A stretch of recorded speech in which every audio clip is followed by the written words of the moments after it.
Welcome to the Grid Mod Pod, brought to you by AEIC. In this podcast, you'll hear from the utility industry's top operations leaders on how their companies are working to modernize and improve our ever-evolving power grid. Thanks for joining us. I'm so excited for this conversation, Hagen. You and I kind of met, I think, coming up on a year now in this world of operational excellence in the utility space. And so I wanted to bring you on the podcast and really talk about a couple topics. But before we get started, I'm just going to let you introduce yourself to our audience, and then we'll jump right in. All right. Well, I look forward to it too. Thank you for having me. And for those that are listening and watching, my background on my role here at Oncor Electric Delivery is the director of our Western Distribution Operations Center. Oncor serves roughly the northern part of Texas. We serve about 4 million customers and manage that grid out of 2 control centers. I'm responsible for the western part, roughly Fort Worth all the way west to New Mexico. And yeah, we take care of storms, back office functions, engineering, data analytics, all the different functions that are required to run the distribution grid. Right, which I think is a very exciting position, and also, something that not a lot of us, especially from the outside looking in, realize the amount of effort it takes to coordinate the distribution and the delivery of electrons. So just for our listeners, what you shared is like Oncor is a utility within the Texas geographical footprint, and you're overseeing a portion of that grid through your distribution operations center, which ultimately means there's a set of people that are sitting in desks really overseeing the circuits and the assets that are all connected to serve the power into the homes. And so your work product is really a real-time perspective where you're seeing the grid literally like seconds by minutes by hours and ensuring that the right people are staffed and overseeing the operations of the grid, which is quite an important role. So I'm very excited to hear all about what you guys are up to for 2 reasons, which you are a chair of a subcommittee, which I will let you introduce about that subcommittee. And then also Oncor was an award recipient of our achievement awards that AEIC runs, yearly. So I look forward to hearing all about that project that you guys put forward and really sharing the story, not only to yourselves, but to others, that maybe we can reap the benefits and understanding that the power of data and what situational awareness can bring to the overall operation of the grid, not to steal your thunder. So, as I mentioned, tell us a little bit about the subcommittee that you stood up and kind of overseeing and what that means to the overall folk that you work with and then the industry as a whole. Well, I think all of that, the tools that we are producing and working on, as well as the subcommittee and where we meet as professionals to share best practices with each other. So I'll share about what we're trying to accomplish there. But we have to see it in the context that, the utilities as a whole, our industry is going through a tremendous change process and an evolution. And so the control centers are at the heart of that. Many of us may or may not remember that, 20 years ago, a distribution control center was largely a dispatch center. So, you get outage calls filtered and then assign it to a field crew. And that's about the main function that we did in those distribution control centers, many years ago. That has changed dramatically over those last years. The new system with automated metering systems coming on, with automation, SCADA systems rolled out. The responsibilities and the tasks and processes that we conduct inside a distribution control center have changed. Just in my 12 years that I've been in this role, we have become much more an operations center. So we are spending much more time in our control room, operating equipment, proactively monitoring the availability of our equipment, triaging and troubleshooting telecommunication systems, AMS meter responses, facilitating construction work, providing clearances, rerouting power for all kinds of reasons, responding to emergencies, so that actual outage dispatch in proportion is a much, much smaller part of our day-to-day job than it used to be. And so that obviously puts a lot of demand and challenges, how we develop the workforce that is sitting in that control room, how do we train them, what kind of people are we hiring. So everybody, in the industry talked about the retiring generation and how we bring in new talent that may not come from the field that was a common practice in the past. People that didn't want to climb poles anymore, work in the heat out on the truck, they end up in the control or in the dispatch center. So, to give some rest to their tired knees. And, now there's a very different situation where you may hire brand new people, college graduates, military folks that have that background that may not have an electrical or even a distribution grid experience from the field. How do we train them up? How do we equip them to become grid operators? All those challenges is what we face in this industry.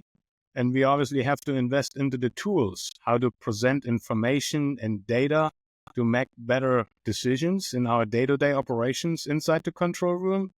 But also, how do we exchange best practices between those of us that have these responsibilities? So this is the pitch for both the tool that we developed, Grid Echo, which is basically a replay software tool that replays all the operational information that we have from our OMS system, AMS systems, SCADA systems. Wait. Before you go on, explain the Grid Echo. One, we have to do a little acronym, decoding, as well as please. I just want to ground a lot of what you said, in the power of what the Grid Mod Pod is about. One part of my journey was, I was a power system engineer consultant, which means I worked outside the utilities. I was given data by the utilities to build models, to run studies, to either forecast or predict what could be, to then plan and adequately assess the future equipment that's needed, and or do root cause analyses. Like if there was a failure or a disruption that wasn't something that was planned, recreating the scenario, if possible, based on the data available, to really then, identify what went wrong and then fix those solutions.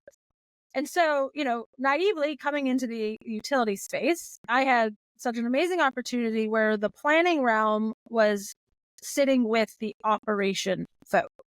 And so within 6 months of just keeping my ears open and leaning in a little bit and just wondering, what is this operations center and what are you all required to do? It was transformational. And I guess you rattled off a lot of terminology and a lot of needed actions to be done to literally operate the grid in a 24/7 hour period. So what the subcommittee was created was because of this transformation that's occurring, where utilities are evolving and are innovative and using the technology to become available. Now, it's easier to implement in some areas of our world than others. And what that means is, being able to communicate and quantify the value of embedding these new technologies to support the operation of the grid really touches almost every human inside the operation room. And then being able to extract that knowledge and provide it to the external stakeholders for them to understand the power of it in itself is an engineering marvel. So that's kind of the basis and objective of the Grid Mod Pod, is really to highlight the folk like you that are in it deep and able to pull up and identify that there's a strategy around creating tools that has access to data that really the utility, especially the distribution folk, never had in their fingertips to be able to take action. So this is me trickling you in, where what your achievement award was, you call it the Grid Echo, which I think the name in itself is creative and innovative. So cheers to that. And what you were saying is your OMS, which is your outage management system, SCADA, which has been really the eyes that were created, since the 90s into the 2000s, specifically for the distribution. Transmission went first, distribution. So that's your communication and then the data stream, your telemetry that communicates to all of your distribution assets and give you some visibility, mostly from the substation fence, right, Hagen? It doesn't go all the way down to the edge. Mm-hmm. So what you're going to share, and I'm going to let you dive into your project Grid Echo, is you created a space where your people develop the integration of all of these new tools to provide something of even greater value. And that's right. Yeah. And Well, I appreciate the clarification and the definitions. So there's a lot of acronyms that we've created, and we live it every day. So it's hard to kind of detach yourself from that and remind yourself how we spell all that out. But I really like how you shared your experience as a planner sitting next to the operations folks and what you learned from it. And what you described as you performed root cause analysis and studies, what was going on that grid. That's really a good depiction of how we operated here and still do to a large degree inside the control center. Many of us, maybe not all, have a back office function where there's engineers, analysts, technicians that support the control room operations per se. And one of the tasks they perform is root cause analysis. And what you do is you look at, okay, what did my equipment out on the grid do? What did my software show? What can I read in the tea leaves of my automated metering system and the data I'm getting back from the meters? And so they try to explain and study events for us to better understand why did the grid behave or act that way. And then there is obviously lessons that we can learn from it, and maybe adjustments or something wasn't set up or configured correctly, whatever comes out of that. Well, the key with Grid Echo was when we performed these studies, when we tried to analyze or study these different operational situations or events, that it took a long time.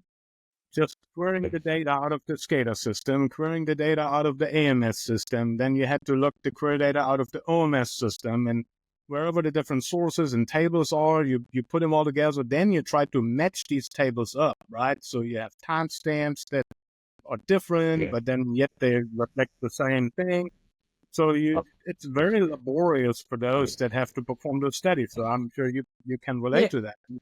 And then sometimes several days or weeks later, you finally get something, and they stitch it together in Excel or Tableau or some tool like that, and then they try to explain what actually happened. Well, as I observed that, and we, as managers, we do that, I'm like, oh my goodness, this is, and we do it over and over again. So, each week there's another event and we're querying again and the same data and we're cleaning it up and we're putting it together, saying, oh my goodness, this is so archaic how we do this. Right. The biggest business value in Grid Echo is not this magic AI algorithm. It's the fact that we automated the extraction of the data, putting the data together, stitching it together, how we always want to read it, how we always want to have matching the timestamps and translating it to each other, so that now I have a consolidated, curated view of all these different data elements that come from a variety of systems. The whole the disparate data sets. You're stitching them together. So you don't need to be Google AI for that. We just need to make sure we're taking the data out, putting it together, putting sense together, how we match them up together. And now we have curated, extracted data tables available to the end users, the engineers, that immediately can work with that data and interpret the data, from an operational or from a planning perspective. It doesn't really matter, what hat you want to put on. We all have the need for that cleaned up and curated data set. I think a big transformation, and what I've heard, meeting with you and hearing about Oncor's journey, is that reality or insight that, the utility business units, and I love always in this episodes to talk about where we were, where we are, and then where we're headed. And what I think Oncor has pulled up and has successfully driven across a lot of your various groups that do various tasks is that the operations center, the folk that are responding to real-time issues, are fundamentally the customer, because they are the ones that are in direct contact of the customer. And so that whole catch-22 realization that the work products that are being done within the planning realm, asset management realm, customer connection realm, we can go across all of the various entities that have been stood up over the last 50, 60, 70 years to do a certain task. We've effectively siloed ourselves because the grid became very predictable and the process was very staked. But the transformation that's happening in the dynamic use and the availability of the tools fundamentally allow us to take these disparate data sets and thread them together. And I think this is a key thing, is that you guys are doing all of this effort and work based on baselining your current performance and providing the insights to make you better with the grid that you have today. And it's not about creating a reality or a technical functional capability to serve a future reality, such as with all this new technology. But it's a no regrets because you are preparing for that. But fundamentally, you are preparing yourself to be better responders to the overall operation of the grid.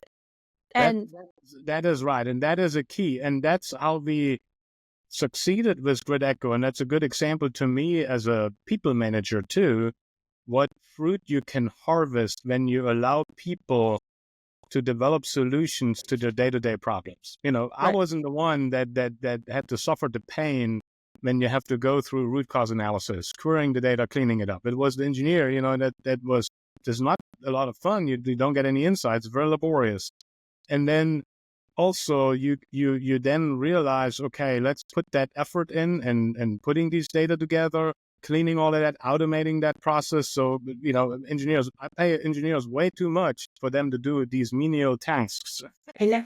And that was my driver where too. you can use your degree in electrical engineering and not just, putting tables and columns next to each other. So we can automate all that. And then you realize, the planning group, you spoke to them, the customer operations group, the maintenance strategy group, they all have the need for the same data set. And they're all working on the same cleanup efforts and the same queries across the company. I mean, this is silly. This is ludicrous. So let's put this cross-functional into team. Let's make sure we are capturing all the data elements that are supporting all these different efforts across. And that wasn't something that was by corporate directive. They were all motivated. The engineers in customer operations, the engineers in maintenance strategies, the engineers in planning. They all got together. They had different skill sets. They talked about it and how they want to clean it up, how they want to store it in the tables, how they want to use it. And then they created that data environment with support from our IT group. And then later on, only really halfway through the project, they realized, well, now that we have it, can we actually also visualize it? So somebody came up with a map and now there's a schematic view. And so let's now replay the whole thing. And I can see how the lines are lighting up when they energized and how the meters came up. And it became a really cool tool that these people put together. And again, the claim to fame, even inside of Oncor has been, there was no funding for any of that. Those were just engineers working together, querying the data, storing it through the enablement of IT. So I'm sure there was some, obviously resources. Funding there. And when we say funding, IT funding to support overall operations. So, but it's based in terms of enabling activity and resources. It wasn't a project with a vendor and you scope it. And, it wasn't like that. We already had a sandbox and a data environment for our engineers in the operational world. So that was something that Oncor invested in the past. So we leveraged that platform. But in terms of, software licenses, we just utilized open source tool like Mapbox and some of it runs in Spark, some of them runs in, with just Python coding. And so the ingestion of the data was probably one of the more challenging parts to get the performance there. And then these people put their own graphical user interfaces together on how they want to look at the data. And then, it matured over time. It got better with feedback. And there's probably about 30 to 40 people that really participated in the development.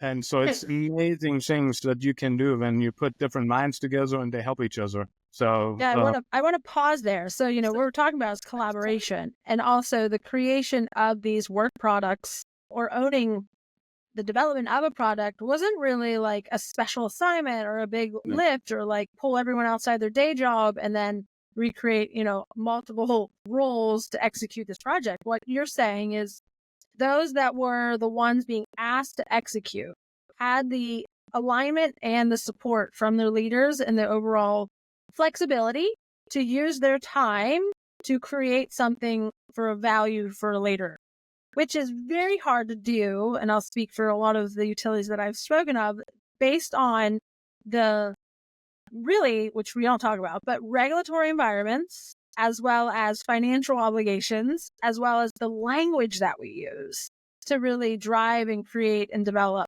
tools. So what I'm hearing is like empowering those that were not, suffering is kind of a, fundamentally it is suffering when you're pulling the same data set. Now, right? Yeah. But you unlocked this unknown potential in many of your folk across the organization to collaborate in a way that was beneficial to each other. And so just from like, no pun intended, the energy that creates within a workforce is priceless. And especially as the tool becomes real and then reusable and you guys are growing together, it just is this continuous effort that will evolve. So it's a great story. And I think, one tagline of AEIC, the knowledge of one is the knowledge of all. So, knowing that you're from a particular regulatory environment with a particular ownership, it doesn't mean it's not possible. Because I think that's another thing that we like to do. So I just wanted to highlight that. The key aspect of this, Elizabeth, is what you just said. It's the alignment of objectives, right? The alignment was very clear that as a sponsoring director, I was interested in getting root cause analysis and insights for management decisions faster. So I was motivated.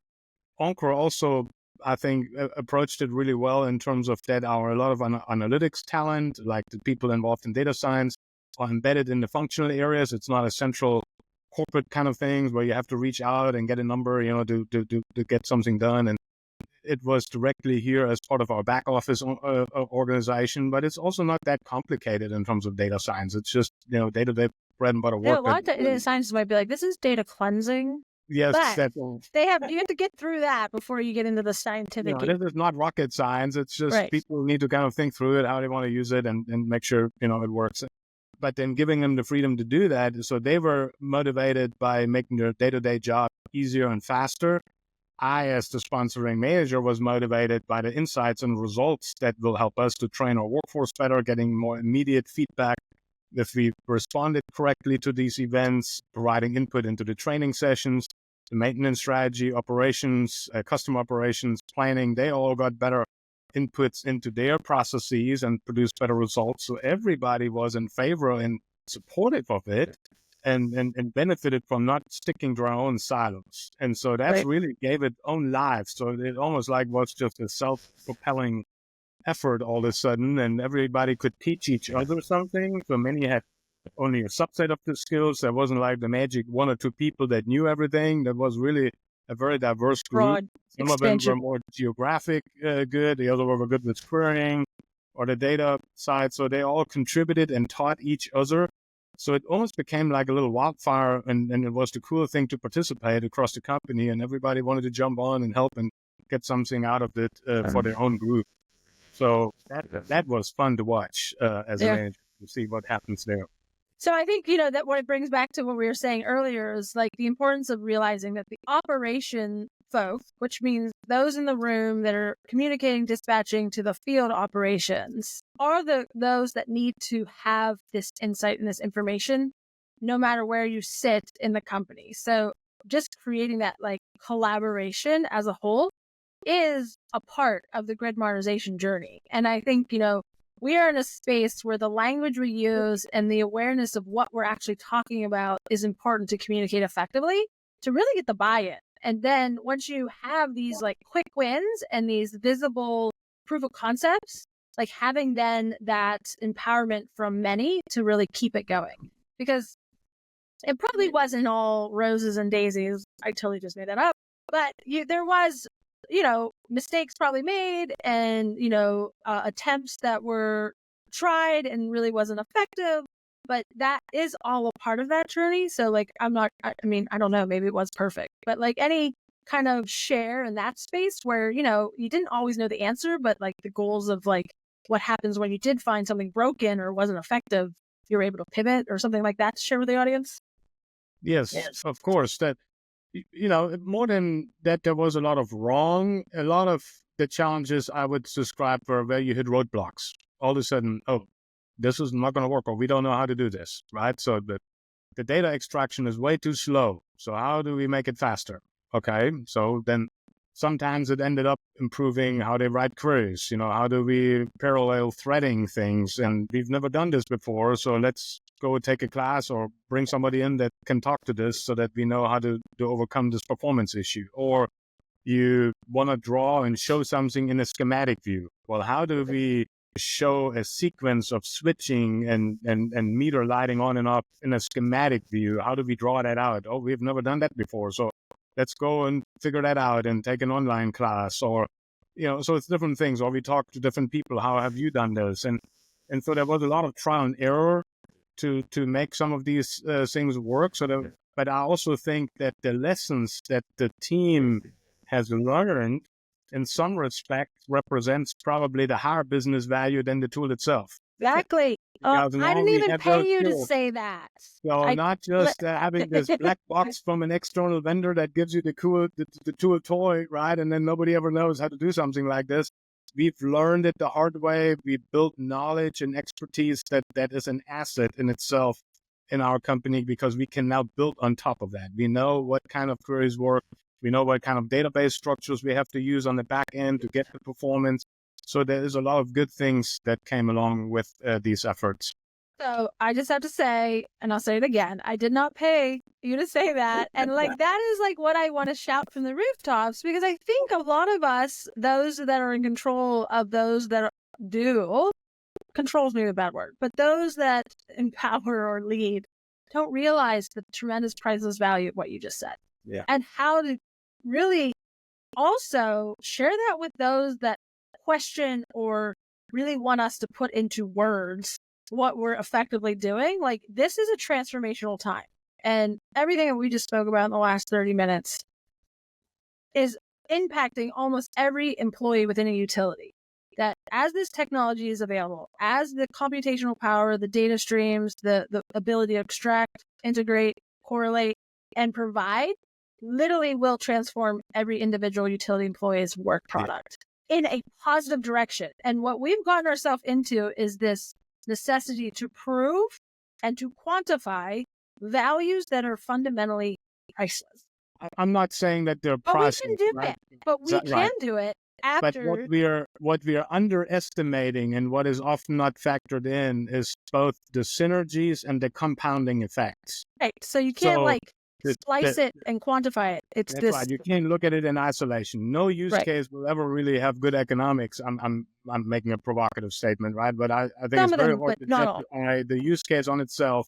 But if you see them, how the benefits get reaped across multiple organizations that do the same attempts and have different use cases, but trying to create the same data, now you have tremendous synergies there by solving it for all of them. But then the compounding effects, as you build on that knowledge, on those experiences that you had, and now enable higher order use cases that are more advanced or more challenging, or even it allows us to be better consumer of contractor or consultant services, because now we can actually talk with them about this stuff and have experience, rather than just saying, hey, please, we don't know, so give me a cool tool. I don't really know nothing about it. And so those are tremendous values, that compounding effect and the synergies, both that are like foundations that we have to invest in before we even get to the higher order solutions. Right. It's kind of like the merging of two worlds. There's been this linear focus on really from the performance of the distribution grid, and really the linear focus of how to quantify and establish from static moments. And what we're all stepping into, globally, right? Just from the amount of information available to us, is that almost every issue or every project or program has multivariates that can then create value. And so that's really hard to visualize as well as communicate through words. So, we're all learning that as we go. So in many ways, I love the analogies with this data analytics stuff. It may not be a good one, not everybody agrees, but in my mind, I always got myself comfortable around these efforts not to over manage, prioritize and put everything in a spreadsheet and saying, what benefits do you want to have? And then prioritize. I mean, there was a time in history where we all learned how to use spreadsheets. And before we did it on paper or with a ruler, right? If you're old enough. I'm not. But nobody in their right mind today would ask us to prioritize and make a business case for a complicated spreadsheet model or using macros in spreadsheets. And so many of these data science stuff is like that. It's not that complicated. It doesn't require that much funding. People you need to give them the freedom to learn something, figure things out, and produce something. And as long as they're embedded in the functions where they're aligned with the objectives, improving reliability for our customers, or the speed to results matters, then we're good. I mean, I'm not making a business case for every time he wants to, poke his nose. And so at some point, we're going to manage those functions and there's more time spent on preparing the business case than putting some of this stuff together. Amen. So I know I think you and I could talk forever. I mean, we have the love for data, the awareness that operations is the core of a utility. Just kidding to all you planners that I love.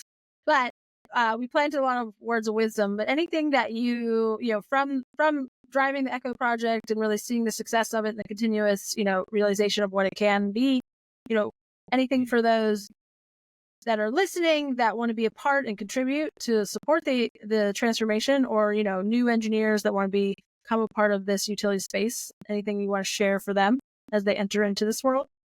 Maybe two things. First is data is part of our life. Any function in the utility that's a culture change, a transformation, whatever you want to call it, data is part of our life, just like engineers are part of operations. That all has to come together. We need to look at this holistically to really drive the best decisions and provide the best service for our customers. So I'm convinced of that, and somehow we need to figure out how to manage that full package of people, systems, and process. And as part of systems is now data and how to produce and translate data into insights and actions. It's just in PowerPoint that doesn't produce any value.